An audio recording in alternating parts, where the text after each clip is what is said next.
Bismillahirrahmanirrahim.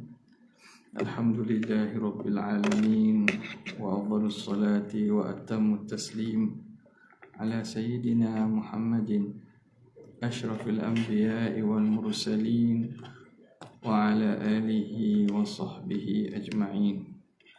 Subhanaka la ilma lana illa ma 'allamtana innaka antal alimul hakim. ولا حول ولا قوة إلا بالله العلي العظيم. رب اشرح لي صدري ويسر لي أمري واحلل عقدة من لساني يفقهوا قولي وسدد لساني واهد قلبي بعق سيدنا محمد صلى الله عليه وسلم. اللهم ألهمنا بالعلم وزينا بالحلم وأكرمنا بالتقوى وجملنا بالعافية. اللهم أخرجنا من ظلمات الوهم وأكرمنا بنور الفهم وافتح علينا بمعرفة العلم وحسن أخلاقنا بالحلم واجعلنا ممن يستمعون القول ويتبعون أحسنه والحمد لله رب العالمين. Alhamdulillah, bersyukur kita kehadrat Allah yang memberi kepada kita taufik dan juga memberi kepada kita nikmat yang tidak putus-putus dan menjadikan kita di kalangan orang yang dimasuk di kalangan mereka yang didoakan malaikat dengan keampunan dan diridai oleh Allah Subhanahu wa taala kerana berada dalam majlis mengingati Allah taala. Apatah lagi kita membicarakan tentang sifat dan juga membicarakan tentang mengenal Tuhan kita. Sebagaimana yang telah kita sebut pada minggu lepas, kita berada ini pada perbahasan sifat kalam. Bahasan sifat. Ya. Besar sikit. Gitu. Perbahasan sifat kalam. Gini. Baik. Bismillahirrahmanirrahim. Qala al-muallif rahimahullah wa nafa'ana bihi wa bi'ulumihi fid dharain amin ya rabbal alamin. Seterusnya kata pengarang Imam Ghazali rahimahullah, al-kalam wa annahu ta'ala mutakallimun amirun nahin wa'idun mutawa'idun bikalamin azaliyyin qadim qaimun bidzatihi la yushbihu kalamal khalqi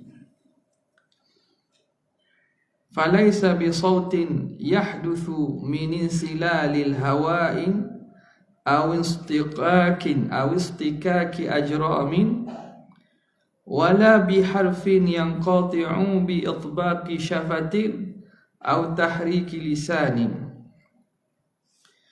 Artinya bahawa sesungguhnya Allah Subhanahu wa ta'ala Maha berkata-kata.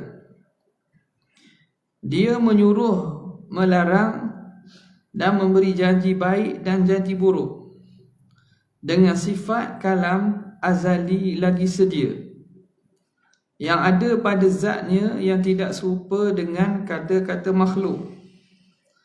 Ia bukan suara yang terhasil dari pergerakan udara atau getaran fizikal dan bukan huruf yang putus setelah diketakkan bibir atau digerakkan lidah. Okey. Perbincangan sekarang Imam Ghazali rahimahullah ta'ala menyentuh kepada perbahasan sifat kalam. Jadi sifat kalam ni termasuk daripada sifat-sifat ma'ani yang 7. Bahkan dari segi susunannya, kudrat, iradat, ilmu, hayat, sama' basar, kalam. Kalam tu perbincangan yang sifat yang disusun pada perbincangan yang akhir pada sifat ma'ani lah. Sifat kalam. Jadi sifat kalam ini sebenarnya daripada dahulu lagi dibincangkan secara panas. Isu kalam ni isu yang panas. Sehingga kan nama ilmu akidah sendiri pun dipanggil dengan nama ilmu kalam. Kerana salah satu perbincangan yang besar dan panjang dalam perbincangan akidah ialah perbincangan tentang sifat kalam Tuhan ni, yang menjadi terpecahnya kumpulan-kumpulan umat Islam kepada golongan yang ahli sunnah dan bukan ahli sunnah. Jadi sebab itu perbincangan kalam ini antara perbincangan yang penting. Bagaimana akidah yang sewajarnya kita sebagai ahli sunnah wal jamaah ini beriktikad, dan apa akidah yang menyeleweng daripada akidah ahli sunnah wal jamaah. Baik. Jadi kita tengok kepada kata Imam Ghazali rahimahullahu ta'ala. Pertamanya dia kata sifat kalam Allah subhanahu wa ta'ala wa annahu ta'ala mutakallimun. Antara perkara yang kita kena i'tikad bahawa kalam Allah ta'ala ni mutakallimun. Allah berkata-kata. Allah berkata-kata.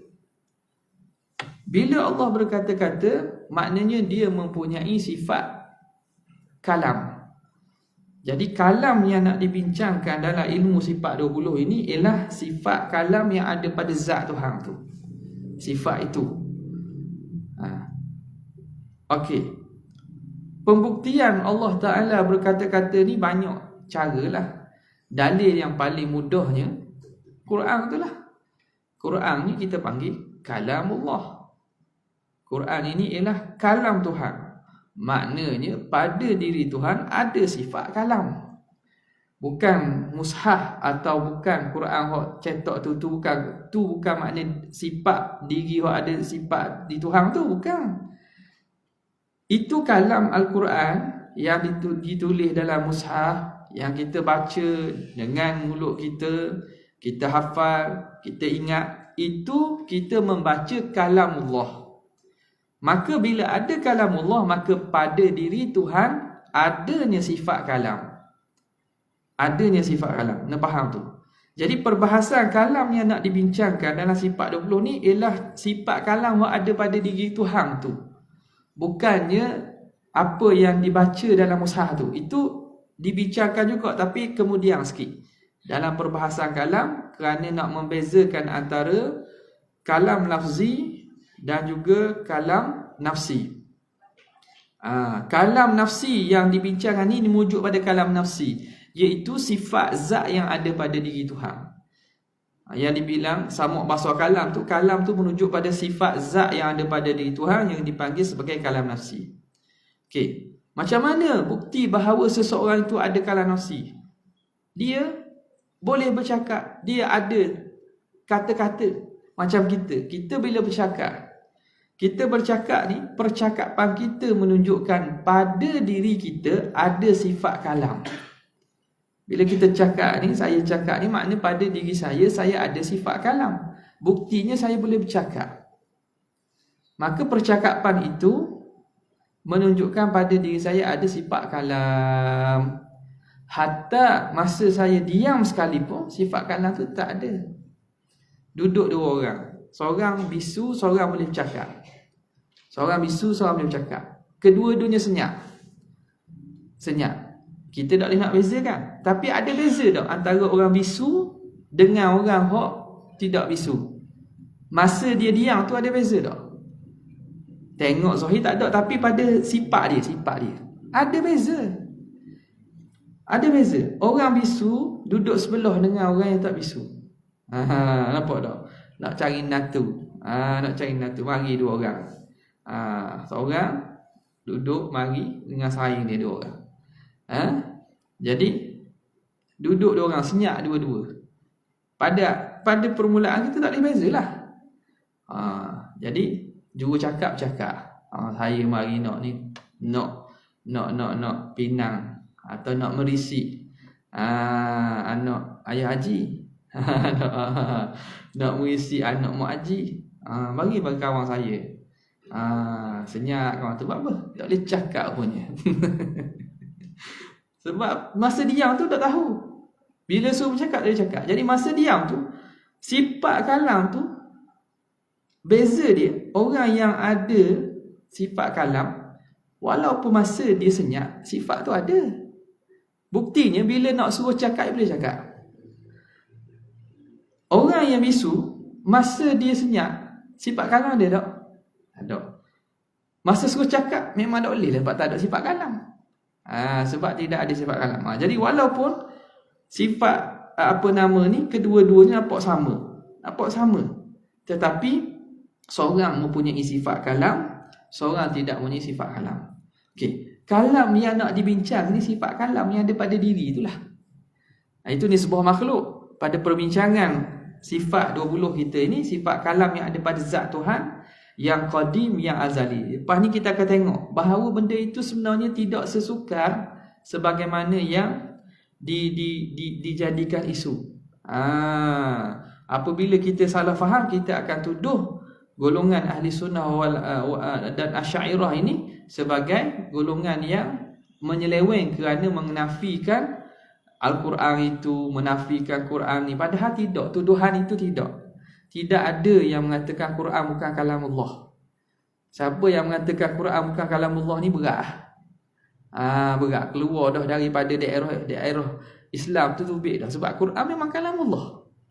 Jadi perbincangan yang dibincangkan pada sifat kalam ini ialah pada sifat kalam yang ada pada zat Tuhan. Okey. Lepas tu kita akan mudah nak faham. Tengok dia kata amirun nahin, Allah menyuruh dan Allah melarang. Bila ada sifat kalam, dia boleh suruh, dia boleh larang. Aqimis solah, dirikan sembahyang. Wala taqrabuz zina, jangan dekati zina. Wa'idun mutawa'idun, Allah yang memberi janji baik. Faman ya'mal mithqala dzarratin khairan yarah, siapa yang membuat sebesar zarah kebajikan, dia akan dapat hasilnya. Tuhan janji baik. Wa mutawa'idun, mutawa'idun ni janji seksa. Wa man ya'mal mithqala dzarratin syarran yarah, siapa yang buat sebesar zarah kejahatan akan dapat balasan dia. Jadi Allah memberi janji baik dan juga menjanjikan seksa kepada orang yang ingkar. Bi kalamin qadim, dengan kalam yang azali. Qadimin azaliyin, kalam Tuhan. Kalam yang dimaksudkan di sini ialah sifat kalam yang ada pada zat Tuhan, iaitu kalam nafsi. Masa kita diam ni, kita bisu ke tak? Kalau tanya, masa kita diam ni, kita bisu tak? Tak. Sebab apa? Sebab kita ada sifat kalam. Sifat kalam tu yang tak ada bunyi tu. Cuma kerana ada sifat kalam tu, kita pun boleh berbicara, boleh bercakap. Jadi perbincangan kalam ni tentang kalam yang azali lagi qadim. Sifat kalam Allah azali lagi qadim. Bezanya kalam kita ni baharu. Sifat kalam kita ni baharu. Allah yang menjadikan kepada kita ni sifat kalam. Adapun Allah Ta'ala, sifat kalam Allah azali lagi qadim, qaimin bidzatihi, yang ada pada zatnya, ada pada zat Tuhan. Okay. Dia bukan ada pada benda lain. Ini juga kalau kita tengok kepada perbahasan ilmu kalam, dia menolak pandangan Mu'tazilah yang mengatakan bahawa sifat kalam Tuhan ni tak ada pada Tuhan. Tuhan tak ada sifat yang namanya sifat kalam. Tapi Tuhan mencipta sifat kalam pada benda lain. Dalam peristiwa yang nanti mungkin akan disebut ataupun dalam syarah disebut, iaitu apabila Allah Ta'ala panggil Nabi Musa untuk bermunajat. Wa kallamallahu Musa taklima. Dan sungguhnya Allah Ta'ala telah berkata-kata dengan Nabi Musa dengan sungguh-sungguh berkata-kata. Tuhan berkalam dengan Nabi Musa dengan sungguh-sungguh kalam. Tuhan berkalam dengan Nabi Musa. Nabi Musa bermunajat dengan Tuhan. Tuhan berkalam dengan Nabi Musa. Tuhan cakap dengan Nabi Musa tu. Di sisi kita percayalah Allah Ta'ala bercakap dengan Nabi Musa. Dengan apa? Dengan kalam yang azali lagi qadim. Tidak berhuruf, tidak bersuara sebagaimana akan disebut nanti. Mu'tazilah dia kata tidak. Dia kata Allah cipta kepada pokok yang ada tempat tu sifat berkata-kata, maka pokok tu yang mengeluarkan suara. Itu kata Mu'tazilah. Pokok yang ada di wadi muqaddas, wadi tua tu, tempat yang bermunajat Nabi Musa tu, ada pokok di situ. Tuhan letak sifat kalam, Tuhan jadikan sifat kalam di pokok-pokok yang bercakap. Suara tu mari daripada pokok yang mempunyai sifat kalam. Tuhan tak. Jadi itu pandangan Mu'tazilah tu memang salah lah. Okey. Itu mudah lagi, ataupun kita boleh terima dengan mudah-mudahnya bahawa Allah Ta'ala ini mempunyai sifat kalam yang azali lagi qadim. La yushbihu kalamal khalqi, yang tidak serupa dengan kalam-kalam makhluk, kata-kata makhluk. Yang ni yang perlu kita beriman. Kalam Tuhan tak sama dengan kalam makhluk. Tak sama dengan kalam makhluk. Lepas ini Imam Ghazali akan ceritakan ketidaksamaan itu, perbezaan tu dari sebagai aspek mana. Kita nak tahu kalamullah, kita nak tahu kalam makhluk. Kalamullah yang hakikat sifat kalam tu kita tak tahu kecuali kena tengok kalam makhluk, maka kalamullah tak sama dengan kalam makhluk. Okey. Maka wajib kita beriman bahawa tidak menyerupai kalamullah ini akan kalam makhluk. Falaisa bisautin yahduthu, maka bukanlah kalam Tuhan itu suara yang terhasil dengan insilalil hawa, dengan keluarnya udara. Insilal, lalunya udara udara daripada dalam mulut kita tubik, maka bunyi ni berpindah melalui apa? Getaran yang pada udara kan. Dia punya vibration di udara tu, getar tu pada tekak kita, kalau dalam ni pita suara keluar angin daripada mulut menyebabkan ada bunyi, ada suara. Adakah kalamullah tu dengan cara tu? Tidak, mustahil. Sebab apa? Sebab dia memerlukan kepada apa? Nak beri bunyi tu kena ada udara. Udara ni bila ada? Baru ada ke ada dah? Kalau orang tanyalah, udara ni bila ada? Masa tak ada alam, udara ada tak? Masa tak ada langit bumi ni, planet semua sekali makhluk tak ada, udara ada tak? Ada. Tak ada juga. Udara tu sendiri satu apa ni? Satu jiring dia tu. Apa tak? Tak ada juga.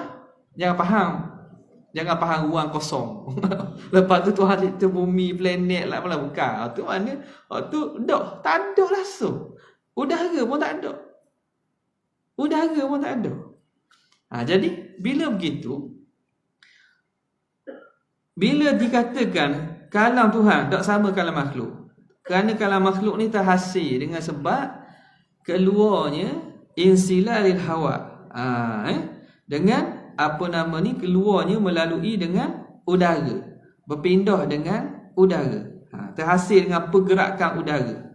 Maka bila kita tahu proses, sebab itu sains ni sebenarnya, ilmu sains ni, umat Islam ni sebenarnya umat yang mendahului dalam pelbagai aspek ilmu, hatta ilmu sains sekalipun. Sebab itu bila ulama-ulama kita kaji tentang sains, dia cuba kaitkan agama ni, akidah ni dengan sains. Sebab dia tidak akan bercanggah sebenarnya. Kalau benda itu fakta lah, kalau teori ni boleh jadi salah. Tapi kalau benda itu hakikat dan fakta, dia tidak akan bercanggah dengan hukum akal, tidak akan bercanggah dengan agama. Sebab Al-Quran yang Tuhan turunkan itu sumbernya daripada siapa? Daripada Allah. Alam dan sistem alam yang Tuhan buat ni sumber daripada siapa? Daripada Allah juga. Tuhan ni sama. Tuhan yang menurunkan ayat dalam Quran, menurunkan wahyu, Tuhan itu juga yang menjadikan alam dan mencipta sistem alam. Jadi mustahil ada percanggahan, mustahil ada pertelikahan antara dua tu. Tu kena faham ni. Dia tak ada kata benda ni bertentangan dengan akal. Tak, bukan bertentangan dengan akal. Dia menyalahi adab berlaku. Menyalahi adab. Tapi dia tidak akan bertentangan dengan akal. Tu penting belajar hukum akal, hukum adab, hukum syarak tu. Biar tahu beza. Tak. Makhluk boleh hidup tak ada udara? Boleh. Sebab apa? Sebab Tuhan boleh beri hidup walaupun tak ada udara. Udara tu sebab Makhluk boleh hidup tak ada makanan, boleh tak? Boleh, sebab kenyang tu, lapar tu Tuhan boleh buat kenyang dan buat lapar tanpa ada makanan. Jadi kena beza antara hukum adat dan hukum akal. Bila begitu, ulama-ulama kita daripada dahulu mereka kaji. Jadi sains ni dia tidak terpisah. Ilmu-ilmu lain ni tidak terpisah dengan ilmu agama. Sebab itu bila mereka menghuraikan tentang ilmu-ilmu kalam dan juga usuluddin ni, kita nampak mereka hurai dengan detail. Macam mana berlaku suara? Dengan pergerakan udara. Berlaku getaran pada udara, maka sampai di telinga kita, masuk, kita boleh dengar. Adakah kalam Tuhan bersifat gitu? Jawapannya tidak, mustahil. Tak. Jawapannya mustahil. Okey, wastikaki ajram, dan pergeseran. Istiqaq ni dentuman, getaran fizikal. Geser. Mulut kita ni geser makhraj ni keluarlah. Kita getar mulut kita ni, getaran geseran antara makhraj ni, dia akan mengeluarkan huruf, lalu mengeluarkan suara. Ada ba. Ni dia rapat mulut. Kha. Ada tempat dia kena geser, ada tempat dia lalu saja. Dalam tajwid belajar tu dalam tajwid. Huruf halqi, mana huruf jauf. Mana huruf syafah, mana yang duduk terbit di bibir. Maka adakah sifat kalam Tuhan gitu? Tidak. Dia kata sebab itu bukan berhasil dengan getaran fizikal. Ajram ni jirim lah. Wala biharfin, dan bukan dengan huruf yang qati'u bi itbaqi syafatin. Bukan terhasil dengan huruf yang putus setelah diketakkan bibir. Yang qati' ni terputus tu makna huruf itu jadi keluar dengan itbaqi syafah, dirapatkan mulut. Terputus huruf dengan ditutup mulut. Bila kita kata habis ya. Bab. Terputus huruf dengan tutup mulut. Maka benda ini yang berlaku pengeluaran suara bagi makhluk ini mustahil kalau Tuhan gitu. Sifat kalam Tuhan tidak begitu. Wa tahrikil lisan, dan juga menggerakkan lidah. Jadi kita boleh gerak lidah ni, boleh sebut huruf yang pelbagai. Kalau lidah tak boleh gerak, boleh sebut? Tak boleh. Tak boleh sebut. Tak boleh sebut. Jadi bukti yang paling jelas bahawa kita ni, suara kita ialah berlaku suara kita ni dengan cara-cara tadi. Sebab itu berkaitan ni ada seorang dia kata di kalangan Mu'tazilah lah. Dia kata kita yang membuat perbuatan kita sendiri. Kita yang membuat perbuatan kita sendiri, bukan Tuhan. Kita yang cipta dan buat perbuatan sendiri. Maka dia berhujah dengan seorang ahli sunnah. Dia kata gini, cuba sebut huruf ba tanpa tutup bulu. Sebut huruf ba tanpa tutup mulut. Kata bukti bahawa manusia ni bukan boleh buat perbuatannya sendiri. Cuba sebut huruf ba tanpa tutup mulut. Boleh tak? Huruf ba tak tutup mulut, boleh tak? Tak boleh Mana boleh sebut huruf ba tak tutup mulut? Dah berkuasa buat Kata berkuasa kan, kita mencipta perbuatan kita. Cuba sebut huruf ba tanpa tutup mulut, boleh tak? Tak boleh. Jadi menunjukkan bahawa suara kita ini dia ada tempat keluarnya. Tuhan letak sini nak sebut gini, bunyi gini. Makhraj itu dalam makhraj tajwid ni kena tengoklah kena tengok ngaji molek-molek. Hamzah orang Melayu kita hamzah dengan ain. A'jamiyun. Jadi hamzah dengan ain tu tukar sama kadang. Tak? A'indahu. Jadi lama-lama kena latih lah. Bila latih kita baca sama, lama-lama jadi kita boleh makhraj terjadi lembut, mudah untuk sebut. Okey. Itu semua tidak berlaku pada Allah Ta'ala. Sebab apa? Kerana semua itu kita tahu bahawa nak keluar bunyi kena ada makhraj tertentu. Dan kalau Tuhan kalamnya macam kalam makhluk, ada bunyi. Sifat kalam ni sifat kalam. Tu kena betul-betul beza ni. Sifat kalam yang ada pada diri Tuhan sama ke macam makhluk? Tidak. Faham? Dah orang tanya pula, dah Tuhan cakap bahasa apa?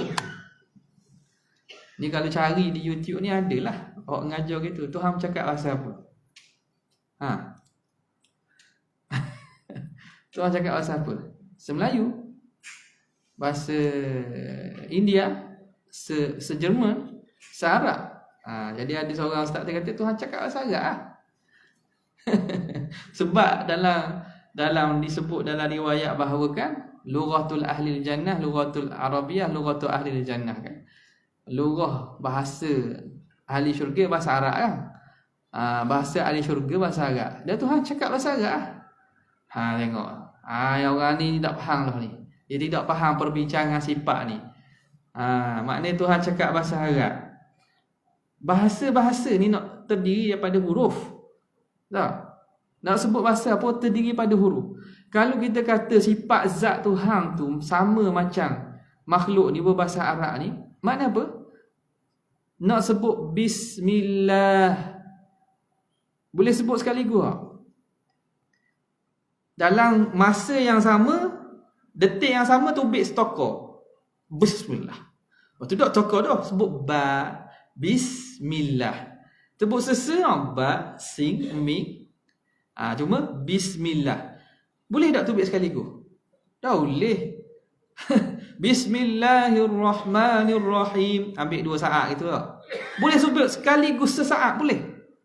Tokor tak boleh. Maknanya bila kita baca, kita sebut ada huruf yang terdahulu, ada huruf yang terkemudian. Kita sebut ba dulu, baru sebut sin, baru sebut min. Lepas tu baru sebut Allah. Sebut se. Menunjukkan sebelum ada Allah, sebelum ada bismi tu, sebelum ada sin kena sebut ba dulu. Dan kalau Allah Ta'ala sifat kalamnya gitu, makna ada sifat kalam dulu kediam. Dulu kediam makna tak qadim lah. Yang qadim ni azali, tak ada dulu, tak ada kediam. Sebab itu kena faham. Yang dibincangkan ni ialah sifat zat Tuhan. Bukan kita nak bincang kalam yang Tuhan turunkan kepada Nabi Muhammad yang namanya Quran. Itu kalam yang Tuhan turunkan tu dinamakan kalam lafzi. Dia kalam Allah juga, tapi kalam lafzi. lafaz yang Tuhan turunkan kepada Nabi kita. Kerana kita tak boleh nak beza antara kalam lafzi dan kalam nafsi inilah. Jadi timbulnya mazhab-mazhab yang menyeleweng daripada ahli sunnah dalam masalah kalam. Golongan musyabbihah. Dia mengatakan bahawa mana ni? Musyabbihah dia kata Allah Taala berkalam. Berkalam dengan huruf dan suara. Macam kita lah. Tapi kalam Tuhan sedap ada kita. Tapi berhuruf bersuara. Berhuruf bersuara. Golongan Mu'tazilah dia menafikan pula sifat kalam. Sebab kerana pada hukumnya kalam ni pada mereka mesti huruf suara. Mereka tak terima perbahasan kalam nafsi tu. Mereka kata kalam ni ada bunyi lah, ada huruf suara. Maka Tuhan ni mustahil kalam Tuhan ni huruf suara. Maka Tuhan tak ada sifat kalam. Tuhan mencipta sifat kalam pada pokok, pada benda. Maka benda itu yang bercakap. Jadi itu sesatnya golongan yang mentashbihkan Tuhan. Dia kata Tuhan berkalam dengan kalam yang berhuruf bersuara. Ada satu puak lagi yang mengatakan Tuhan, Mu'tazilah, tidak ada sifat kalam. Ahli sunnah berpegang dengan ayat Quran. Bila Tuhan kata Tuhan berkalam, Tuhan ada sifat kalam. Cuma sifat kalam Tuhan tidak berhuruf, tidak bersuara. Kerana huruf dan suara ini sifat makhluk. Sifat makhluk. Okey. Sebab itu pengarang rahimahullah kata berlaku dengan diketah, bukan dengan huruf yang putus setelah diketatkan bibir atau digerakkan lidah. Bukan. Quran itu kalamullah tak? Ya, kalamullah. Ahli sunnah Asy'ariyah tidak nafikan Quran kalamullah, tapi kalamullah kalam lafzi. Lafaz yang Tuhan turunkan kepada Nabi SAW. Yang mana itu menunjukkan bahawa Allah mempunyai sifat kalam yang qadim. Bila ada kalam lafzi ni, bila Tuhan turunkan kalam, maknanya Tuhan ada sifat kalam lah. Bila kita bercakap, maknanya kita ada sifat kalam. Apa? Jadi perbahasan kalam lafzi dan kalam nafsi ini yang dibuat ataupun yang dihuraikan oleh ulama Asy'ariyah ni tujuannya untuk menyelesaikan masalah tadi, supaya kita tidak menyamakan kalam Tuhan dengan kalam makhluk, dan kita juga tidak melampau sampai menafikan kalam daripada Allah Subhanahu wa ta'ala. Kemudian kata pengarang rahimahullah, sesungguhnya Al-Quran, Taurat dan Zabur adalah kitab-kitab yang diturunkan oleh Allah. Jadi kita jawab soalan ni, ada kertas ni. Itu kita berhenti situ berkaitan kalam lafzi ni, sebab kena hurai panjang sikit lah. Okey. Soalan pertama, minggu lepas ada ustaz menyatakan salah kalau menafikan perkara-perkara yang zahir, sedangkan penafian tersebut bukan pada hakikatnya, kerana syariat dan hakikat dua perkara yang tidak berpisah. Sebagai contoh, kalau kita lihat pada cermin, kita akan dapati wajah berada dalam cermin, tetapi tidak boleh dipegang. Bila ditutup cermin, hilang wajah yang kita lihat. Dan adakah kita masih hendak kata berada dalam cermin tersebut, sedangkan ia hanya pelaku? Dan contoh kedua, masa kita lakukan ibadat, yang dinafikan ialah perbuatan zahir, kerana kuasa yang Allah kurniakan hanya terhad, bukan mutlak, dan menganggap segala perbuatan adalah pertolongan daripada Allah pada hakikatnya. Tidakkah menjadi kesalahan kita menafikan perkara-perkara yang zahir, tetapi berpegang pada hakikat yang menzahirkan syariat? Gini, minggu lepas kita ada sebutkan pada masalah sesuatu hakikat tu kita tak boleh nafi. Wujud kita ni ada tak? Ada. Wujud kita ada sifat yang Tuhan jadikan. Sifat samak basar Tuhan jadikan. Kita ada samak basah tak? Ada kan tak? Ke tak ada? Kalau kita kata kita tak ada samak basah, kita menafikan perkataan Tuhan. Tidakkah dalam Quran Tuhan sebut wa ja'ala lakumus sam'a wal absara wal afidah? Tuhan jadikan kepada kamu pendengaran dan penglihatan. Tuhan kabur dia jadikan bagi kita pendengaran dan penglihatan. Tiba-tiba kita kata tak ada penglihatan, tak ada pendengaran. Tengok. Tak ada. Dah. Siapa betul? Siapa betul? Sebab tu kena faham molek ni. Pendengaran, penglihatan hak dia ada pada kita dengan ciptaan Tuhan. Tuhan cipta dia. Samak basah Tuhan itu sifat zat Tuhan, azali lagi qadim. Itu bezanya. Bukan bezanya makna Tuhan ada bersifat dengan sifat ma'ani samak basah, kita ni makhluk tak ada sifat ma'ani. Bukan makna gitu. Bukan menafikan, menyatakan perbezaan, mukhalafah Allah dengan makhluk ni bukan makna Tuhan ada sifat samak basah, kita tak ada sifat samak basah. Hakikat kita nafi hakikat samak basah kita tak ada. Nafi kerana kita ni tengok dengan basah penglihatan, kita dengar dengan pendengaran. Dah yang kata tak sama sifat Tuhan dengan sifat makhluk tu, hakikat sifat kita ni Tuhan cipta, Tuhan jadikan, bukan kita sendiri. Allah Ta'ala samak basahnya sifat zat yang azali lagi qadim. Tak sama dengan samak basah kita. Itu mukhalafah situlah. Dan mereka yang itu penafian hakikat tu, kalau kata tak terima pada hakikat tak ada, makna kita menafikan ayat Quran. Tuhan khabar Tuhan cipta samak basah. Tiba-tiba kita kata tak ada samak basah. Kalau kita nafikan hakikat wujud tu, adapun kita merasakan bahawa kita tidak ada apa-apa, itu zauq dipanggil, perasaan. Itu maqam zauqi, maqam kita merasakan, maqam kita memfanatkan diri kita. Walaupun kita ada samak basah, tapi hakikatnya samak basah kita bukan hak kita. Jadi bila bukan hak kita, macam tak ada. Macam tak ada. Bukan yang nafi tak ada samak basah. Walaupun kita ada samak basah ni, tapi samak basah tu bukan mari daripada kita. Allah Ta'ala yang cipta. Jadi bukan hak kita lah, hak Tuhan juga. Jadi apa daripada kita tak ada.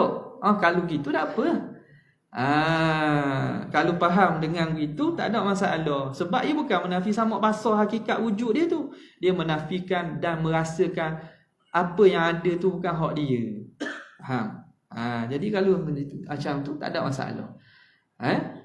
Mukhalafah ni, perbandingan ni kena ada banding antara dua benda hak ada lah. Kalau anak kita seorang je, ada anak seorang barulah contoh, kita pun kabur duk bincang, Allah, anak nombor 1 tu nakal sungguh daripada nombor 2. Anak seorang, anak nombor 2 baik sungguh lah, nombor 1 ni nakal sungguh. Awak panggil banding tak? Orang yang banding kan dosa je. Sebenda ada. Nombor 2 tak ada lagi. Tak wujud. Mana boleh banding? Tak boleh banding. Baik sungguh anak nombor 2 tu. Dengar cakap sungguh. Daripada anak nombor 1 ni. Dah ada apa orang anak? Ada seorang baru. Nombor 2 tu, tak banding kan? Nampak tak? Jadi, bila mukhalafah Tuhan dengan makhluk, maknanya makhluk tu ada. Adalah baru sah mukhalafah Tuhan dengan makhluk. Nampak tak? Tu nak cara mudah lah. Dalil lain pun banyak lagi. Jadi contoh diberilah cermin. Cermin. Kita duduk depan cermin. Adakah dalam cermin tu kita? Faham situ? Ni banyak kot orang guna contoh gini ni. Banyak contoh ni. Cuba ambil jarum cocok mata dalam cermin. Sakit tak? Buta tak? Tak buta. Tu maknanya tak ada. Dah betul lah memang hak dalam cermin tu bukan kita. Pantulan kita. Pantulan kita, reflection kita. Tu memang bukan kata hakikat diri kita itulah hak mana sehakikat diri kita. Ada orang dia kata hakikat kita hilang dalam cermin. Kita dalam cermin pula. Dia cuba nak Pusingkan benda hakikat sebenar, pusing jadi terbalik. Jadi bunyi hebat sikit lah. Bila kata hakikat diri kita ialah dalam cermin. Sebab itu bila kita cocok tak ada apa-apa. Maknanya itulah hakikat diri yang sebenar diri. Luar ni ialah diri zahir. Yang dalam cermin tu diri sebenar diri. Jaga-jaga molek lah. Jadi sebenar dalam cermin tu patutlah kita je. Patutlah kita sahaja. Jadi nak buat contoh tu, nak kata bahawa bila tutup cermin tak ada, memang tutup cermin tak ada lah, sebab tidak ada berlaku pantulan di situ. Jadi dia kata sebagai contoh kedua, masa kita lakukan ibadat, yang dinafikan ialah perbuatan zahir. Kerana kuasa Tuhan Allah yang kurni, kerana kuasa yang Tuhan kurni. Jangan perbuatan zahir kita nak nafi masalah. Kita semayang dah. Garik Lepas tu kita nak nafi. Dok mayang garik. Nak buat mana? Garik mayang dah Kita nak nafi, dok mayang garik. Tak ada garik nak mayang dah. Tak jadi guna kita. Nak mayang kali lagi. Dok boleh mayang kali lagi. Semayang pertama sah dah. Kita tiba-tiba nak semayang sekali lagi. Kita tak ada qada. Kita tak perlu iadah. Kita saja-saja semayang sekali lagi. Dok boleh itu. Jangan buat mudah hukum fiqh Jadi kita langgar syariat pula. Jadi dosa pula. Tak. Ada orang yang suka saja-saja biar saja nak mayang. Mayang dah suruh, lepas tu nak mayang pula lagi. Sebab apa? Saja. Tak boleh buat gitu. Tak boleh. Jangan kata tak apa. Semayang fardu selesai, cukup syarat. Semayang sunat tak apa. Kita buatlah banyak mana pun. Semayang fardu dia ada syarat dia, ada sebab dia. Tak ada sebab kita nak semayang, tak kena. Jadi perbuatan zahir berlaku. Tapi orang yang kedudukan maqam tinggi, dia merasakan bahawa dia semayang tadi tu kalaulah tidak dengan Tuhan beri taufik hidayah, beri kekuatan, sebenar tak ada apa-apa pun. Jadi dia tidak pandang semayang. Gitu je. Bukan dia kata tidak semayang, dia nafi dia semayang. Tidak pandang semayangnya, tak ada apalah, semayang tu harap-harap Tuhan terimalah. Huduh-huduh pun Tuhan terima juga. Salah pun harap Tuhan maaf-maaf lah. Dia tidak melihat bahawa semayang itu dia yang kuat kekuatan dia, kudrat dia, rank dia. Dia ingat bahawa semayang itu datang daripada Allah yang beri kekuatan. Tak apa lah. Jadi benda ini tu jangan lajak sangat dia akan bawa kepada menafikan syariat. Kenapa susah nak khusyuk dalam sembahyang? Sedang perkara asas sebelum solat telah dilakukan dengan sempurna. Bermula dari wuduk yang sempurna, diikuti syarat-syarat sah wuduk, seterusnya syarat-syarat sah solat, menepati rukun fi'li, rukun qalbi, rukun qawli, menepati perkara-perkara yang batalkan solat, tapi dalam solat telitah hati perkara-perkara yang di luar solat. Okey. Nombor 2 ni, soalan ni penting ni. Macam mana nak khusyuk? Nak penuh khusyuk. Sangat payah. Boleh buat tak? Boleh. Pertama kena faham makna khusyuk. Kitab Muniyatul Musalli lah. Bahasa di tanah Melayu kita, berkaitan sembahyang, Muniyatul Musalli. Syekh Daud Fatani sebut apa? Tak ada khusyuk. Khusyuk tu makna orang tu sedar dia sembahyang. Makna sembahyang tu dia sedar. Bukan makna sembahyang tu tengok-tengok, tahiyat dah.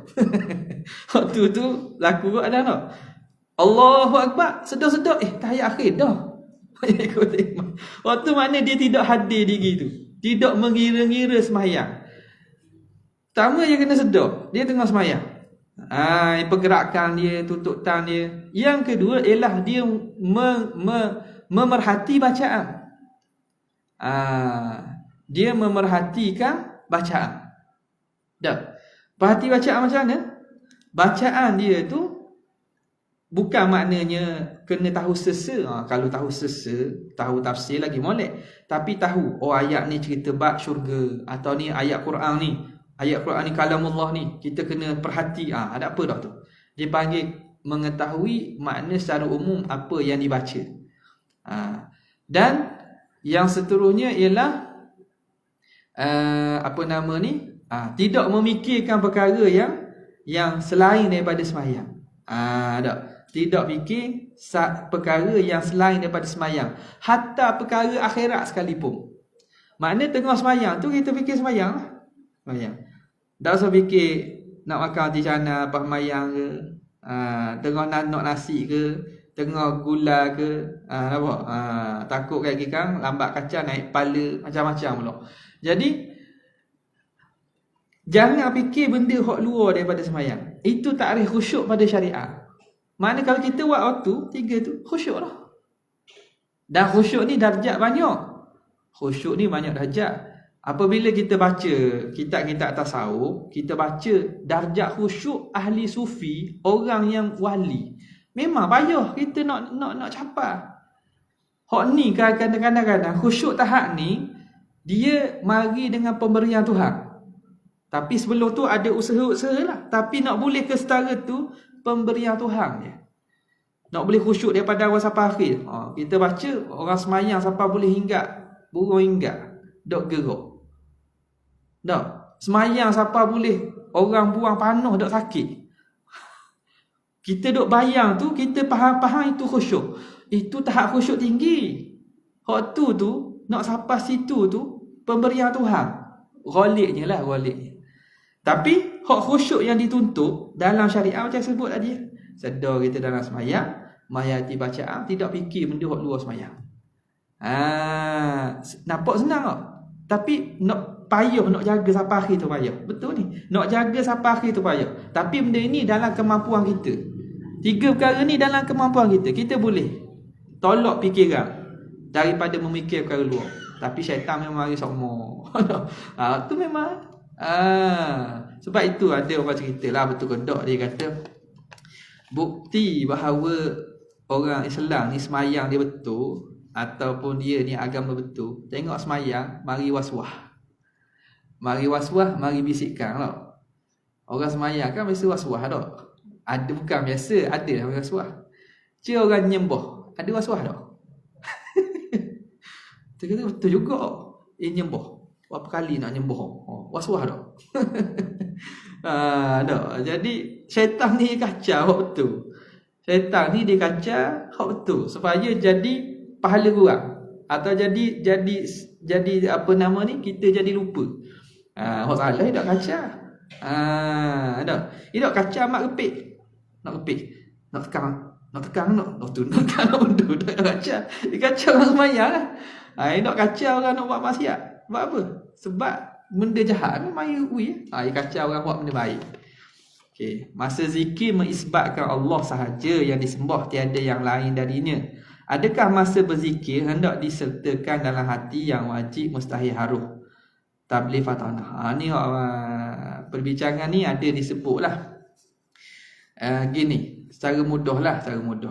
Ni dalam kalau sifat 20 gak perbincangan la ilaha illallah Muhammadur Rasulullah.